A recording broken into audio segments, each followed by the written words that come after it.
Merhaba arkadaşlar, kanalıma hoş geldiniz. Bugün sizlerle salaş süeter yapıyoruz. Oversize'da diyebiliriz. Bu bütün bedenler için uygundur. Yaka kısmı aynı şekilde başlayıp bedenini kendimize göre ölçü alarak modelimizi tamamlıyoruz. Şimdi sizleri daha fazla bekletmeden yapılışına geçebiliriz. Bu modeli yaparken bu şekilde kalın akrilik ip kullandım. Bu kalınlıkta herhangi bir ipi kullanabilirsiniz. İçeriği %100 akrilik. Ben yurt dışında yaşıyorum. Yabancı marka ip kullanıyorum. Buna benzer ipleri açıklama kısmına ekliyorum. Oradan bakabilirsiniz arkadaşlar. Normalde tığ önerisi 8 mm ama bu battaniyede yaptığımız gibi beden kısmını ben 10 mm tığla yapacağım. Lastik kısmını da 5,5 mm tığ kullanacağım. Çünkü lastik toparlamıyor. Modele yakadan başlıyoruz. Zincir çekerek başlıyorum.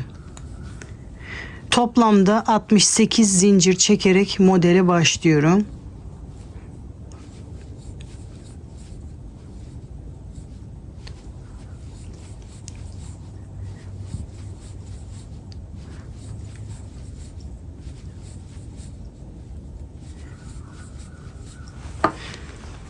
Bu şekilde zincirlerimizi çekiyoruz.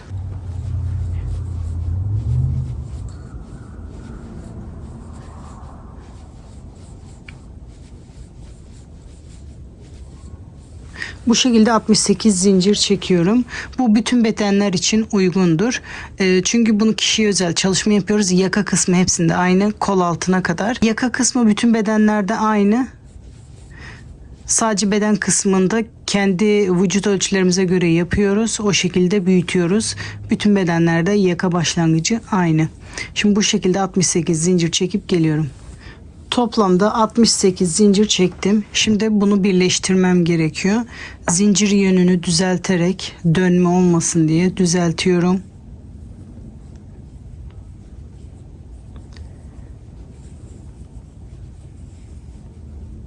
Düzelttikten sonra ilk yaptığım zincire batarak birleştiriyorum.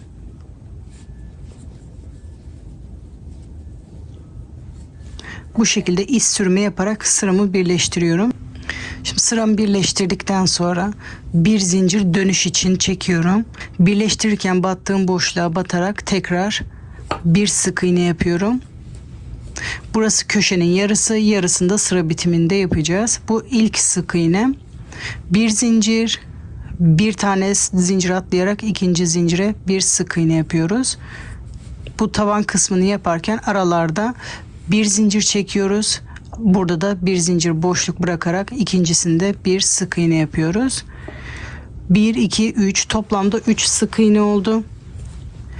Şu anda omuz kısmını yapıyoruz. Omuz kısmı için toplamda 8 sık iğne yapıyorum. 3 oldu. Arada bir zincir, bir boşluk, bir sık iğne. Bir zincir, bir boşluk, ikincide bir sık iğne. Bir zincir, bir boşluk, ikincide bir sık iğne. Toplamda 8 sık iğne yapıyoruz. Şimdi 8.'yi yapıyorum. Bir zincir, bir boşluk, ikincide bir sık iğne. Şimdi köşeyi yapacağız. Bir zincir, normalde bu ara kısımlarda bir tane zincir bırakıyordu. Köşeyi dönerken bırakmıyorum. Hemen yanındaki zincire bir sık iğne yapıyorum. Aynı boşluğa da yapılabilir ama bu delik çok büyüdüğü için yapmadım. Bu şekilde ayarladım. Sonra bir zincir çekip diğer kenara başlıyorum. Bir boşluk, ikincide bir sık iğne. Bir zincir, ikincide bir sık iğne. Şimdi sayarken benim açımdan kolay olması için köşeye bir iğne takacağım. İşaretimi taktım. Ondan sonraki sık iğneleri sayacağım. 1, 2, 3, 4. Burası omuz kısmıydı. Şimdi ön ve arka kısmı aynı olacak. Şimdi orayı yapıyoruz. Burayı da 11 tane sık iğne yapıyoruz.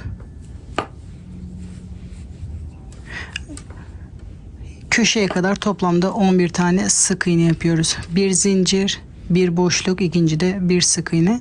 Bunu yaparken sizlerden ricam arkadaşlar, videolara beğen ve yorum yapmadan geçmeyelim. Gördüğünüz gibi videolar çok emekli ve zahmetli oluyor. Hem maddi hem manevi olarak. Ben de emeklerimin karşılığını alabilmem için videolara bir beğen ve yorum yapmadan geçmeyelim arkadaşlar. Kanala abone olmak, beğen ve yorum yapmak ücretsiz. Şu anda videoyu durdurarak bir beğen ve yorum yaparak bana destek olabilirsiniz. Görüyorum istatistiklerde çoğu kimse videoyu izleyip geçiyorlar. Sizlerden ricam bir beğen yapmadan geçmeyelim. Toplamda 11 tane sık iğne yaptım. Köşeyi aynı buradaki gibi yapıyorum. Bir zincir, boşluk bırakmadan hemen yanındaki zincirde bir sık iğne yapıyorum. Şimdi bu kısım buradakiyle aynı olacak. Aynı bu tarafta yaptığımız gibi 8 sık iğne yapacağım. Bir tanesini oluşturdum. Hemen oraya da bir işaret takalım.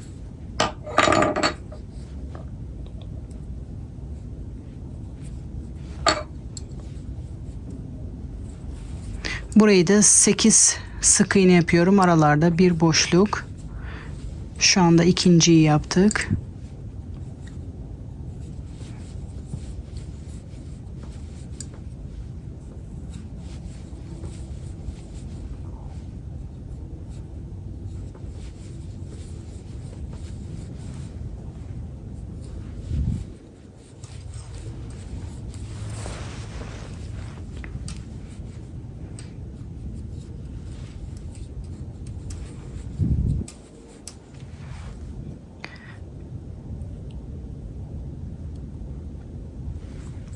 Şimdi 8.'yi de yapıyorum.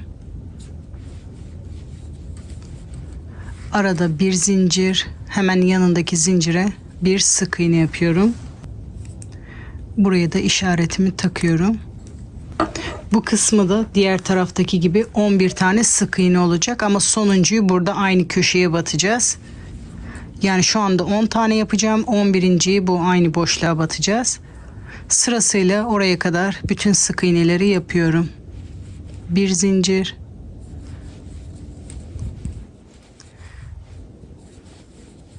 toplamda 10 tane sık iğne yaptım. 11.'yi burada aynı köşeye batarak yapıyorum. Şimdi sıra sonuna kadar geldim. Buradaki köşenin yarısını başlangıçta yapmıştım. Yarısını şu anda bitişte yaptım. Biterken bir zincir çekip burada bir sık iğne yapmayacağım. Bitirme aşamasını şu şekilde yapacağım. Bu ilk yaptığım, burada zincir çekmiştim dönüş için. Oraya batarak bir sık iğne yaptım. Böyle yapınca hem sıramı birleştirmiş oldum hem de ortadan başlamış oldum. Bir zincir, tekrar bu sık iğne yaptığım yerin, bakın bu boşluk oluştu burada birleştirirken, orada bir sık iğne yapıyorum. Köşeden buradan çoğalmış oluyor. Bir zincir. Şimdi bundan sonrası artık kolay olacak. Hep bu boşluklara batacağız. Bu aralarda birer tane zincir çekmiştik. Buralara batarak sırayı devam ediyoruz.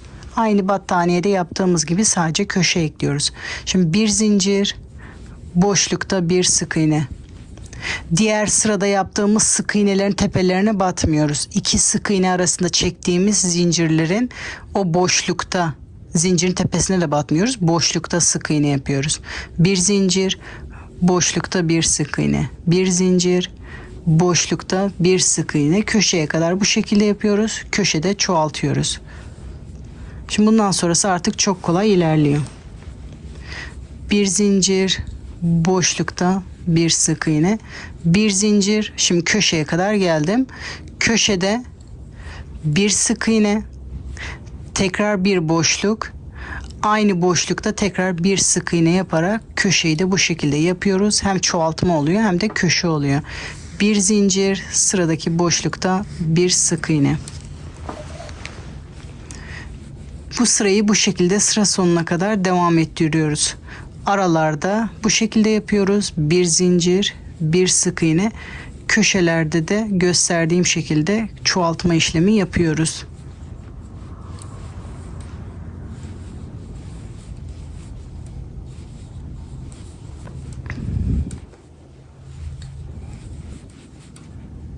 Büyük tığla çalışmanın sebebi yumuşak olmasını sağlamak. Bakın köşeye kadar geldim. Köşede de aynı. Bir sık iğne, bir zincir, Tekrar aynı boşlukta bir sık iğne daha yapıyorum. Köşeyi de bu şekilde yapıyoruz. Bir zincir, sırasıyla diğer kenarları da yapıyoruz. Köşeleri bu şekilde, kenarları da aynı yaparak sıra sonuna kadar yapalım. Sıra sonuna kadar geldim. Sıra sonunda da bir zincir, burada aynı boşluğa batarak bir sık iğne yapıyorum.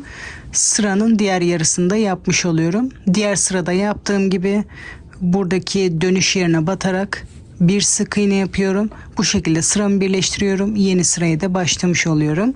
Bir zincir, bu oluşan köşede de bir sık iğne yapıyorum. Şimdi bundan sonrası kol altına kadar hep aynı. Bir zincir, boşlukta bir sık iğne. Bir zincir, boşlukta bir sık iğne. Bu şekilde köşeye kadar batıyoruz. Köşeyi de aynı şekilde yapıyoruz.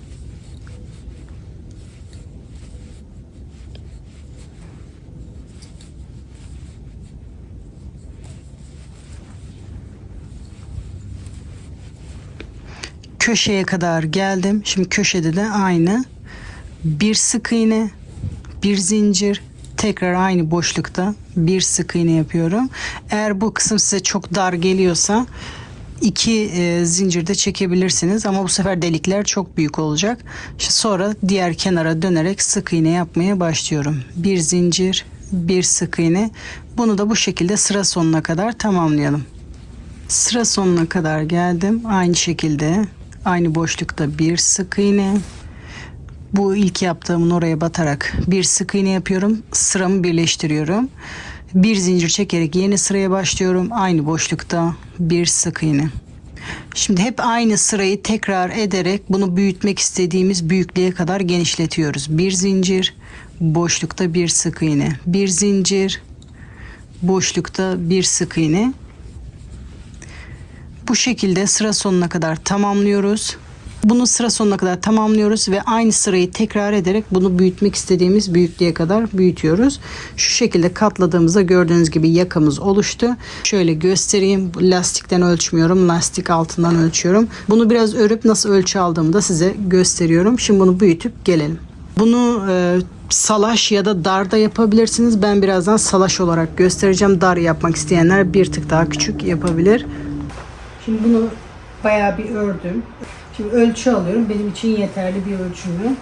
Bu ördüğüm şey kol altına kadar geliyorsa benim için yeterli.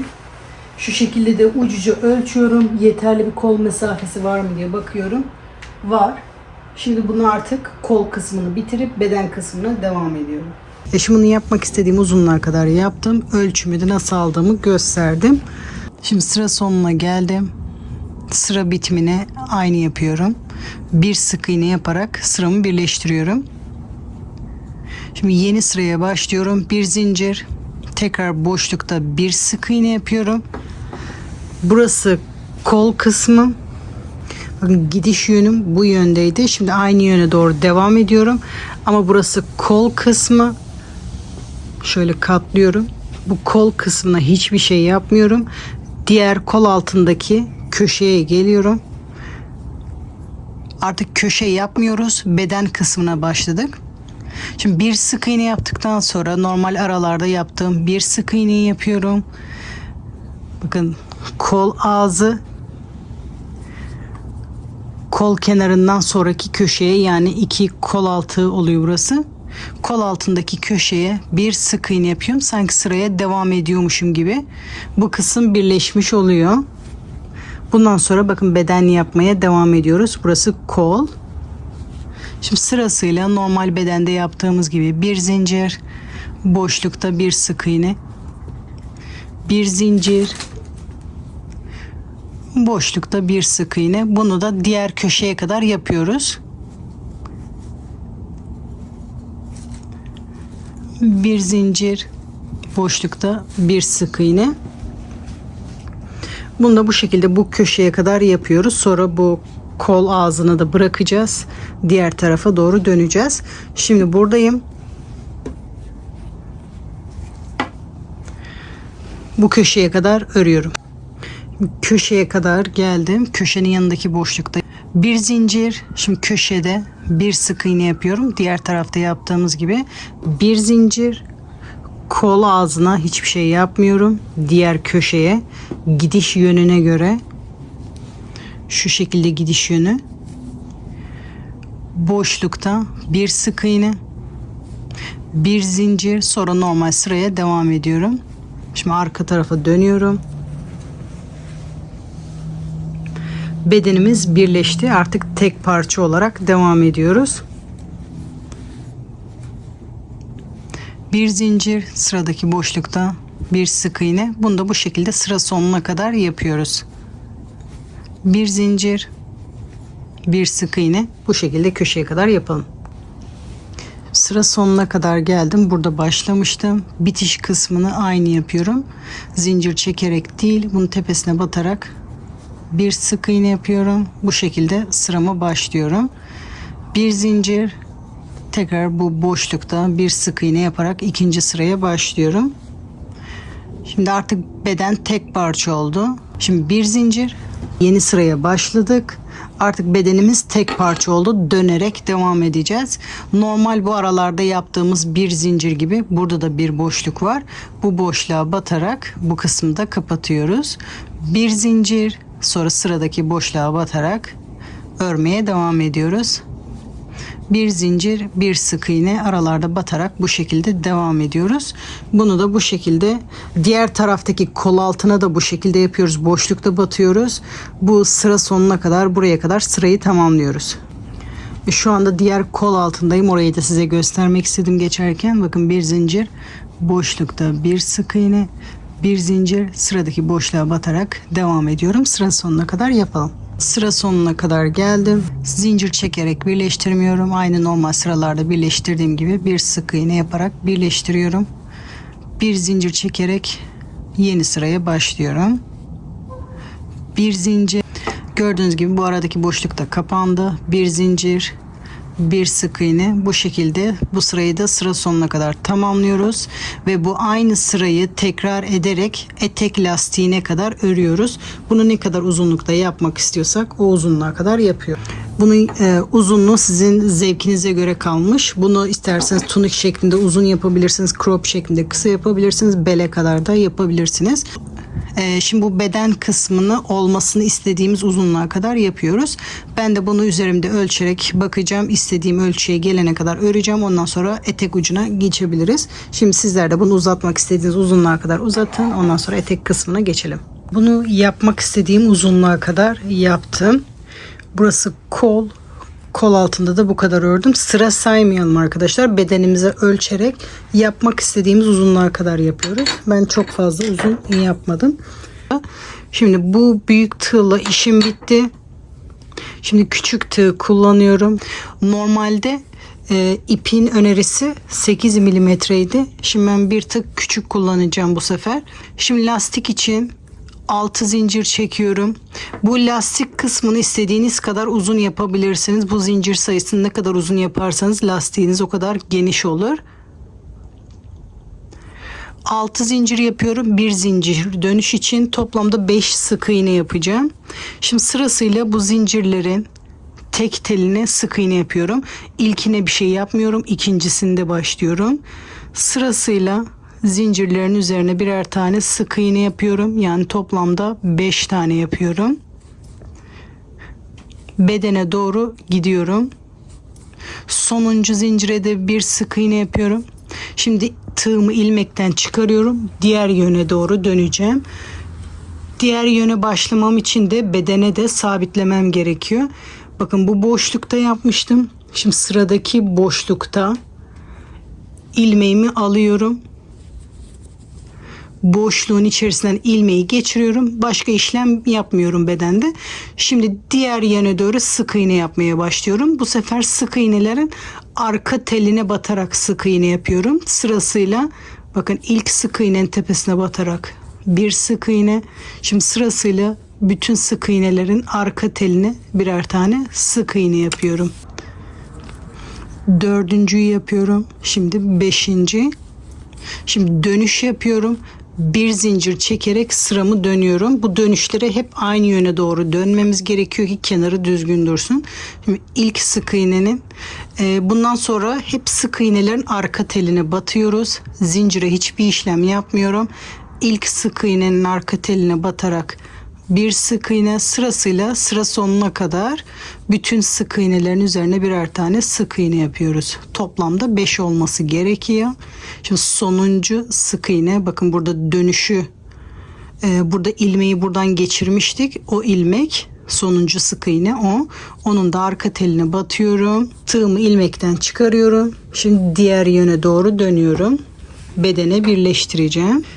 En son bu boşluğa batmışım. Şimdi sıradaki boşluğa batıyorum. Hep bu bir zincir çektiğimiz yerlere batıyoruz. Bu sık iğnelerin oraya batmıyorum. Gördüğünüz gibi burada boşluğa battım.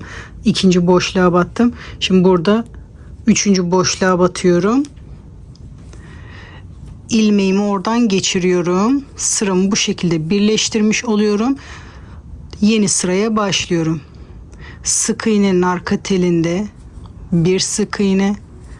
Bu şekilde sık iğnenin arka tellerine batarak sıra sonuna kadar toplamda 5 tane sık iğne oluyor.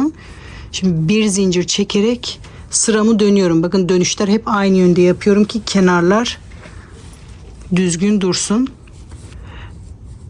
Şimdi yeni sıraya başlıyorum. Sık iğnenin arka teline batarak bir sık iğne, sırasıyla arka tellerine batarak birer tane sık iğne yapıyorum. Sonuncu sık iğneye batıyorum. Yani burada dönüşte ilmeği buradan geçirmiştim. O ilmeğin arka telinde bir sık iğne. Bakın aynı yönde çeviriyorum. Bedeni de sağa doğru çevirmiştim. Aynı yöne çevirmek önemli. Bakın sıradaki zincirden, bedendeki sıradaki zincirden ilmeğimi alıyorum. Şimdi sırasıyla sık iğne yapmaya devam ediyorum. Etek lastik kısmını bu şekilde yapıyoruz. Kolu da aynı şekilde yapacağız. Şimdi bu lastiği, bakın sıra sonuna kadar geldim. Sıramı dönüyorum. Diğer yöne doğru gidiyorum. Bu şekilde lastiğimizi örüyoruz. Şimdi lastiği bu şekilde hep örüyoruz. Bedene birleştirmiş de oluyoruz. Şimdi bu lastiği etek boyunda böyle dönerek bu başlangıç kısmına kadar yapıyoruz. Şimdi buraya kadar yapalım, sonra birleştirmeyi göstereceğim. Bu şekilde gidip gelerek lastik kısmını tamamlayalım. Şimdi sırasıyla bütün etek ucuna bu lastiği yaptım. Şimdi birleştirme kısmına geçiyorum. Bunu isterseniz dikebilirsiniz, isterseniz iz sürme yapabilirsiniz. Benimki bu tarafta bitti, hiç önemli değil. Bu tarafta da bitmiş olabilir sizinki. Ne tarafta bittiği önemli değil. Şimdi birleştirirken iz sürme yaparak birleştiriyorum. Normalde sık iğne yaparken diğer taraftaki tellerine batıyorduk. Şimdi birleştirirken benden taraftaki teline batıyorum. Bu başlangıçta yaptığım zincirin de bir teline batarak iz sürme yapıyorum. Sırasıyla bütün sık iğnelerin benden taraftaki teline, diğer taraftaki zincirin de bir teline batarak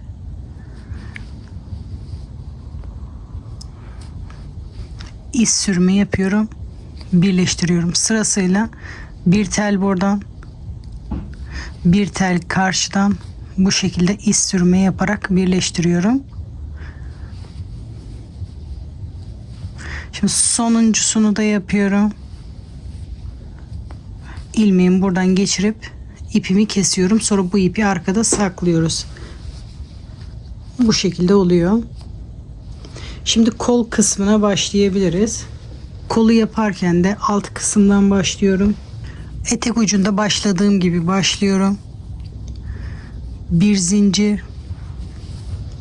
Ek yeri kol altında olsun diye kol altından başlıyorum.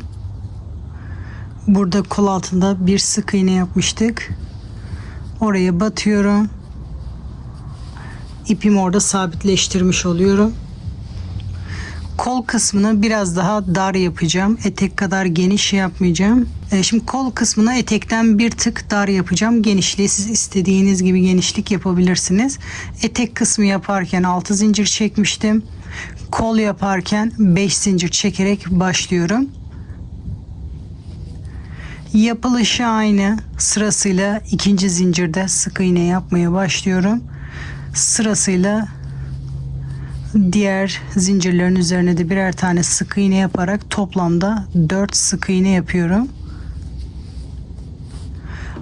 Şimdi aynı etekte yaptığım gibi diğer yöne dönüyorum. Sıradaki bir zincir çektiğim boşluğa batıyorum. İlmeğin içinden geçiriyorum. Burası etekle yapılışı aynı, sadece sayısı farklıydı. Şimdi sırasıyla arka taraftaki sık iğnenin tellerine batarak birer tane sık iğne yapıyorum. 3, sonuncuyu da yapıyorum. 4, bir zincir çekerek diğer yöne dönüyorum. Dönüş yönleri önemli.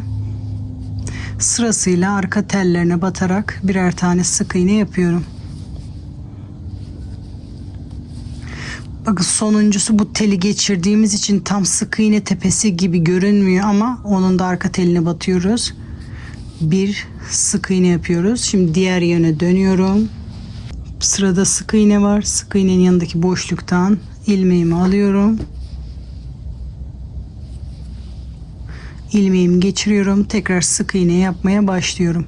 Bunu da etek gibi bütün kol çevresine dönerek sıra sonuna kadar yapalım. Orayı da birleştirelim. Dönüşlerimiz hep aynı yönde oluyor. Bu şekilde bunu da böyle bütün kol etrafına dönerek sıra sonuna kadar yapalım. Kolu da sıra sonuna kadar geldim. Bunu da aynı şekilde birleştiriyorum. Şu anda etekle ters yönde oldu benim için. Bunda zincirli taraf burada. Bunun da sık iğnenin benden taraftaki teline batarak birleştirmeye başlıyorum.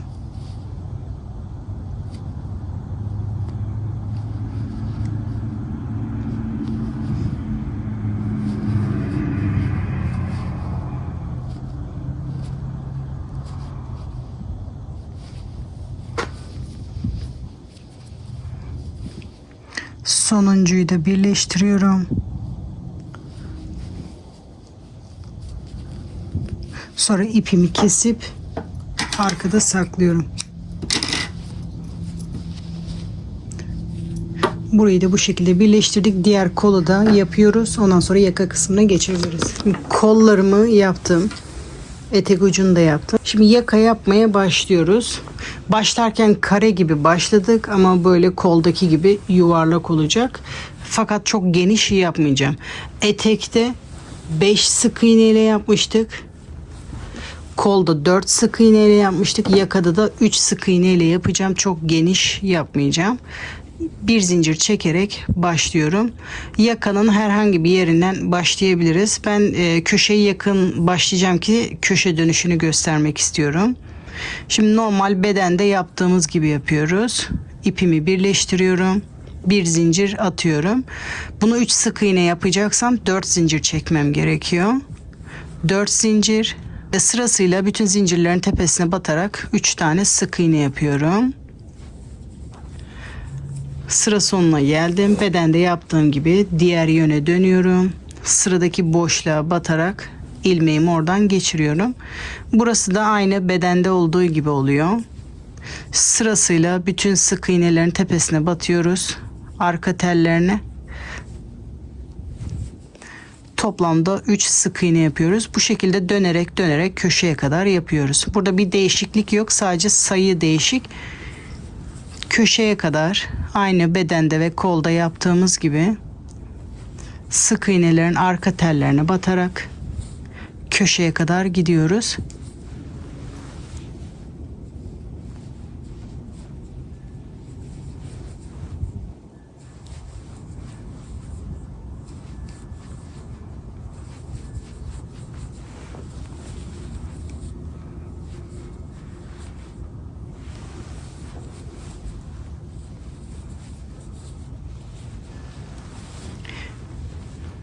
Köşeden önceki boşluğa kadar geldim.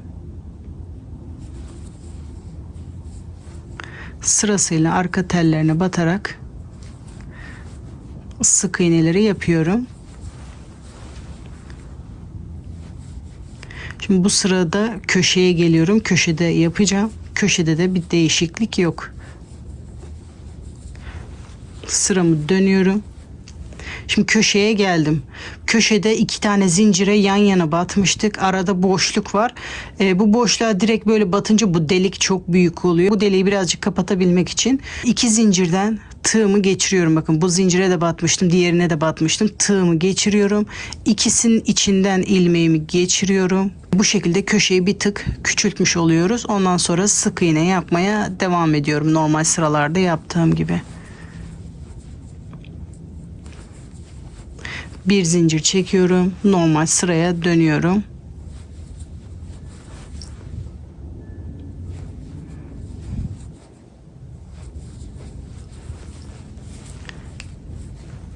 Sonra sıradaki boşlukta normal kol ve etekte yaptığım gibi yakayı da devam ediyorum. Sadece o köşede o kısmı toparlamaya çalışıyoruz. Çok büyük olmasın diye. Ondan sonrası hep aynı. Şimdi bunu da diğer köşeye kadar aynı şekilde yapıyoruz. Yaka kısmı da bu şekilde oluyor. Bunu da sıra sonuna kadar bütün kenarları köşeleri dönerek buraya kadar yapalım. Şimdi yakayı da sıra sonuna kadar geldim. Aynı bedendeki gibi birleştiriyorum. Bir tel buradan karşı tarafında zincirine batarak iz sürme yapıyorum. Dikerek de birleştirebilirsiniz. Sırasıyla 3 tane sık iğneyi bu şekilde birleştiriyorum.